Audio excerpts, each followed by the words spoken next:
ఇలాగ మొత్తం అన్నీ కూడా సేమ్ ప్రాసెస్లో రిపీట్ చేసుకొని మనం అన్నీ రెడీ చేసుకుందాం.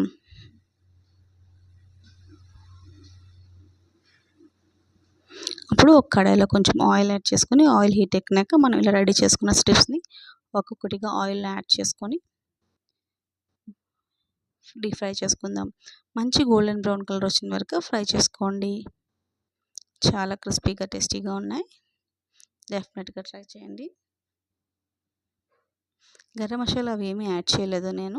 మీకు కావాలి అంటే గరం మసాలా యాడ్ చేసుకోవచ్చు. నేను లాస్ట్లో కొంచెం పైన పెరి పెరి మసాలా యాడ్ చేస్తాను. సో మనకి మంచి గోల్డెన్ బ్రౌన్ కలర్ వస్తాయి కదా, ఒక ప్లేట్లోకి తీసుకుందాం.